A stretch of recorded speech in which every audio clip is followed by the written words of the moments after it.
Hello guys, welcome back to our English class. Today we are going to continue our chapter second, bringing up Kari. Now let's continue our chapter. Kari is a fast learner. Kari जो है तेजी से सीखने वाला है. He master all signals and sounds. He is taught. ये taught means सिखाना या सिखाई. Master means महारत या कह सकते हैं. मास्टर सिग्नल संकेत साउंड आवाज़ यानी कि उसे जो भी मतलब आवाज़ सिग्नल यानी संकेत और जो साउंड्स उसे सिखाई जाती गई है या सिखाई गई थी उसमें उसने क्या किया था मास्टर यानी उसमें वो मास्टर था उसने महारत हासिल कर लेता है. There is one lesson though that an elephant takes 5 years to learn. Kari is no exception. There is one lesson though यानी यद्यपि दो मीन्स यद्यपि मतलब एक जो लेसन है या पार्ट है या सबक है ऐसा भी है. That an elephant takes 5 years to learn जिसमें मतलब जो एलिफेंट 5 साल जो सीखने में लगा देते हैं. Car is no exceptions. कारी भी उसमें कोई अपवाद नहीं है. An elephant must be taught when to sit down, when to walk, when to go fast and when to go slow. An elephant must be taught यानी एक हाथी को सिखाया जाना चाहिए. व्हेन टू सिट उसे कब बैठना है, व्हेन टू वॉक कब उसे चलना है, व्हेन टू गो फास्ट कब उसे तेज चलना है and when to go slow और उसे कब धीरे चलना है. You teach him these things as you teach a child.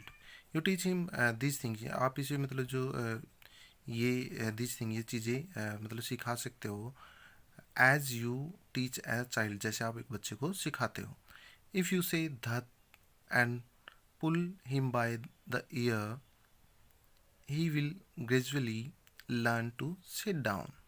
If you say धत अगर आप मतलब धत कहेंगे धत कहते हो and pull him by the ear और उसके कान से मतलब खींचते हो यानी कि अगर आप उसे धत कहते हो और उसे कान से खींचते हो he will gradually learn to sit down और वो धीरे धीरे मतलब जो बैठना क्या है मीन्स वो सीख जाएगा.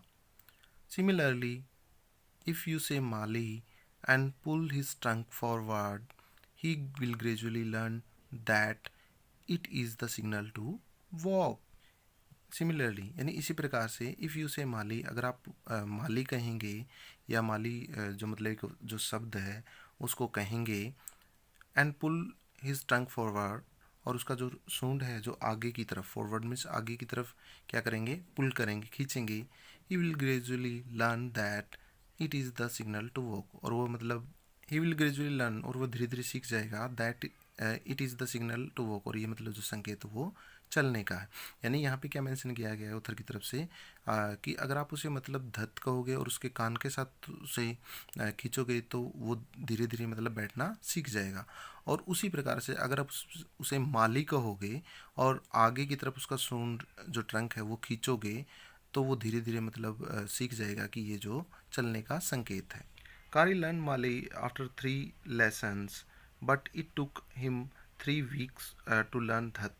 कारी लर्न माली आफ्टर 3 लेसन यानी कारी जो है जो लेसन यानी 3 जो पार्ट थे या सबक थे उनके बाद मतलब उसने माली सीख लिया. But it took him 3 weeks to learn धत लेकिन उसे धत सीखने में उसे मतलब 3 सप्ताह लगे. He was no good at sitting down वह सिटिंग डाउन यानी बैठने में इतना अच्छा नहीं था. And do you know why an elephant should be taught to sit down. And do you know और क्या आप जानते हो why an elephant should be taught to sit down कि जो एक हाथी है उसको सिट डाउन यानी बैठना मीन्स कह सकते क्यों सिखाया जाना चाहिए. Because he grows taller and taller than you who take care of him so that when he is 2 or 3 years old. Because he grows taller and taller क्योंकि वो मतलब grows taller यानी अधिक से अधिक कह सकते हैं मतलब ऊंचा बढ़ता जाएगा. टॉलर मीन्स ऊंचा बढ़ता जाना या एक तरीके से ऊंचा होता चला जाएगा. Then you who take care of him, जब मतलब आप उसकी देखभाल करोगे तब। यानी कि ऑथर यहाँ पे क्या डिस्क्राइब करा है, जब मतलब आप उसकी देखभाल करोगे तो वो मतलब जो अधिक से अधिक मतलब जो ग्रो यानी ऊंचा बढ़ता जाएगा। So that when he is 2 और 3 years ओल्ड, यानी जब वो मतलब 2 या 3 साल का होगा, you can only reach his back with A ladder. तो मतलब आप पहुंच सकते हो उसकी बैक पर एक सीढ़ी के साथ। यानी कि जब मतलब वो 2 या 3 साल का होगा तो आप मतलब जो एक सीढ़ी के साथ उसकी पीठ तक पहुंच सकते हो। It is there for better to teach him to sit down by saying that, so that you can climb upon his back, for who would want to carry a ladder around all the time. It is therefore better to teach him to sit down by saying that.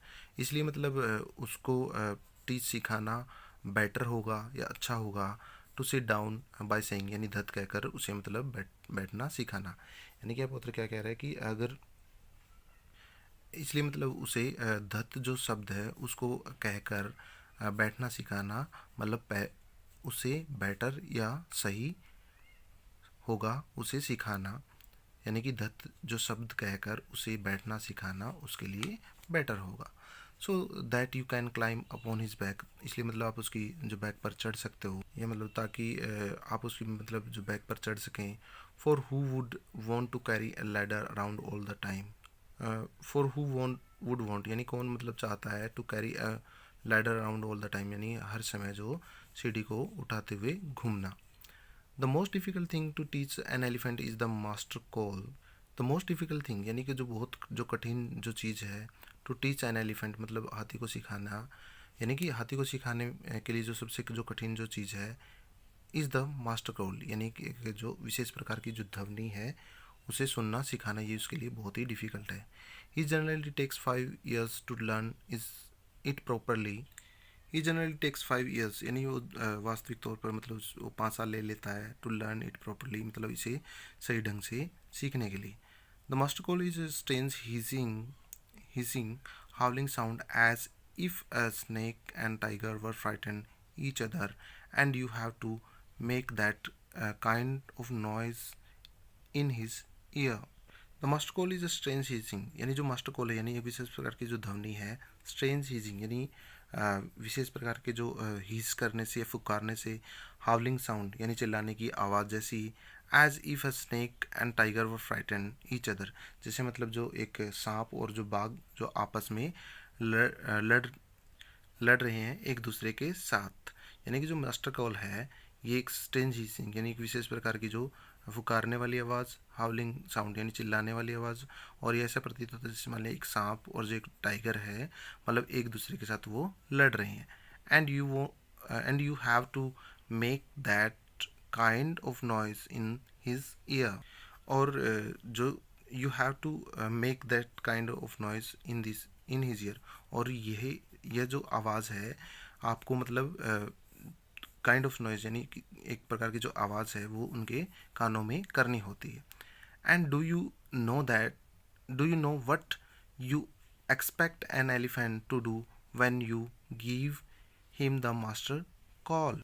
And do you know what you expect, और क्या आप जानते हो कि मतलब आप क्या expect करते हो एक एलिफेंट से, to do when you give him the master call, जब मतलब आप उसे जो मास्टर कॉल यानी विशेष प्रकार की जो ध्वनि उसके सामने की जाती है उसको की जाती है, तो हाथी जो है उसे मतलब क्या एक्सपेक्ट करते हो या क्या करने की इच्छा करते हो। If you are lost in the jungle and there is no way out and everything is black expect the star above, you dare not stay very long anywhere. If you are lost in the jungle, अगर आप मतलब जंगल के अंदर खो जाते हो, and there is no way out और कोई भी बाहर जाने का कोई भी रास्ता नहीं है, and everything is black expect the star above, और सब कुछ काला सा दिखाई पड़ता है सिवाय किसके, जो ऊपर मतलब जो तारे हैं उनके सिवाय। You dare not stay very long anywhere, और आप मतलब डेयर मीन साहस नहीं कर पा रहे हो, हिम्मत नहीं जुटा पा रहे हो, not stay very long anywhere यानी बाहर कहीं ठहरने का।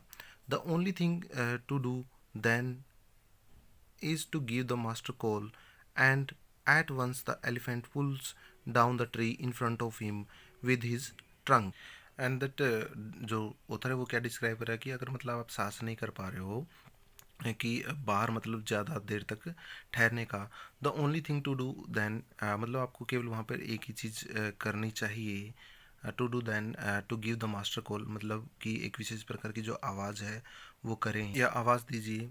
एंड एट वंस, और उसी दौरान जो एलिफेंट है pulls down the tree in front of him, और जो हाथी है मतलब आपके सामने जो पेड़ों को उखाड़ फेंकेगा, off him with his trunk, अपनी सूंड के साथ।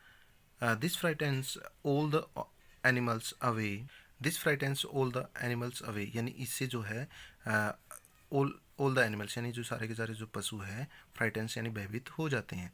As the tree comes crashing down, monkeys wake from their sleep and run from the branches branch to branch, sorry. As the tree comes crashing down, यानी जैसे ही जो पेड़ है crashing down यानी एक दूसरे से क्रैश करते हुए, या एक तरीके से कह सकते हैं हम उसको टकराते हुए नीचे आते हैं। Monkeys wake from there sleep, मतलब जो बंदर है वो क्या करते हैं, नींद से जाग जाते हैं। And run from branch to branch, और जो एक टहनी से दूसरी टहनी पर वो भागते हुए देख सकते हो आप उनको। You can see them in the moonlight, आप उसे चंद्रमा, मूनलाइट यानी चंद्रमा की जो प्रकाश में सी देख सकते हो उनको।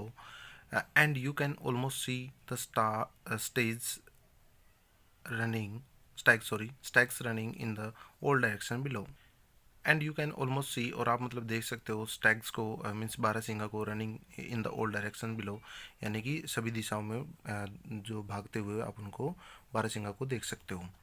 You can hear the growls of the tiger in the distance, you can hear the growls, यानी आपको मतलब सुनाई देगी। ग्रोल्स क्या मीन्स, इसको बोलते हैं चिल्लाने की आवाज़, किसकी, ऑफ द टाइगर, यानी टाइगर की, इन द डिस्टेंस यानी कुछ ही दूरी पर, या दूर से भी कह सकते हैं। You can hear the growls of the tiger in the distance, यानी दूर से आप मतलब जो है टाइगर के चिल्लाने की आवाज़ को सुन सकते हो।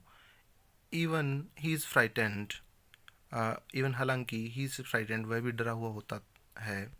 Then the elephant pulls down the next tree and the next and the next, तब जो एलिफेंट है pulls down the next tree, उससे मतलब अगले वृक्ष को नीचे गिरा देता है। एंड दैट द नेक्स्ट, और फिर उससे अगले को। एंड द नेक्स्ट, और फिर उससे अगले को, यानी कि फिर एलिफेंट क्या करता है, नेक्स्ट जो ट्री होता है उसको नीचे गिरा देता है, फिर उससे फिर अगले को गिरा देता है, एंड दैट नेक्स्ट, और फिर उससे अगले को। Soon you will find that he has made a road right through the jungle straight to your house. Soon you will find, और जल्दी आप मतलब पाओगे, that he has made a road, और उसने मतलब एक रोड बना दिया, राइट सीधा, through the jungle straight to your nose, यानी आपकी नाक के सामने जो सीधे एक जंगल के बीचों बीच या जंगल में एक मतलब जो सीधा रोड उसने बना दिया। यानी जल्दी ही आप मतलब पाओगे कि आपकी जो नोज, सॉरी, हाउस हाउस जो मतलब हाउस के सामने, यानी जैसे हम कह सकते हैं कि नाक के बिल्कुल सामने, in front of like nose. So you will be find that he has made a road right through the jungle state of your house. जल्दी आप मतलब पाओगे कि जो आपके बिल्कुल सामने, आपकी कह सकते हो सीधे जंगल के लाइक मिडल में कह सकते हो, एक जो सेफ रोड, एक जो आसान रास्ता उसने बना दिया। देन गोपाल मुखर्जी, इधर writer of this chapter, author of this chapter, here is exercise, answer the following question. The enclosure in which Kari lived had a thatched roof that lay on thick three stumps. Dear students, here is like कि वो जो thatched था, यानी कि जहाँ पर मतलब वो क्या था, कारी रहता था, उसकी जो छत थी जो घास फूस से बनी हुई थी, उसके बारे में मतलब क्या बताना है कि वो जो थ्री स्टम्प्स थे मतलब वो किस चीज़ से बने हुए थे, and that you have to say. Second question, did Kari enjoy the morning bath in the river, give a reason for your answer. यानी कि यहाँ पे ऑथर क्या पूछ रहा है कि मतलब क्या जो कारी है, मतलब सुबह का जो उसका स्नान होता था उसका कोई आनंद लेता था। हाँ बिल्कुल, वो क्या करता था कि मतलब जैसे in every morning bath in the river he enjoyed in the morning. He enjoyed the morning bath in the river, and that he would lie down in the water for a long time. Question number third: finding good twigs for कारी took a long time. Why? यानी जो कारी के लिए जो अच्छी जो टहनियाँ प्राप्त करने के लिए जो ज़्यादा समय लग जाता था, वो क्यों लग जाता था? क्योंकि उसको मतलब क्या करना चाहता, मतलब उसको कौन कौन सी टहनियाँ पसंद थी? जो डेलिकेट एंड टेंडर ट्विग्स जो पसंद थी, इसलिए मतलब उसे लंबे समय लग जाता था उनको कट करने में. Why did Kari push his friend into the stream? Kari ने मतलब जो अपने फ्रेंड को नदी के अंदर, स्ट्रीम नदी के अंदर क्यों पुश कर दिया, क्यों कर दिया था? Because the boys was drowning sorry in the stream. और कारी alone could not save his life, so he pushed the friend into the stream. Kari was like a baby. What are the main point of the comparison? कारी जो एक मतलब बच्चे की बात है, मतलब ऐसा कौन सा मुख्य बिंदु है जो इससे तुलना की गई है? कारी मतलब एक बच्चे के समान है, बिल्कुल. He had to be trained to be good. He was to scold when he was naughty. And that dear students, आप इनके क्वेश्चंस के आंसर फर्स्टली फाइंड आउट करें एंड आफ्टर दैट मुझे सेंड करें. उसके बाद आपको इन क्वेश्चन के आंसर जो है थ्रू पिक्चर दे दी जाएंगी. आज के लिए इतना ही. Thank you.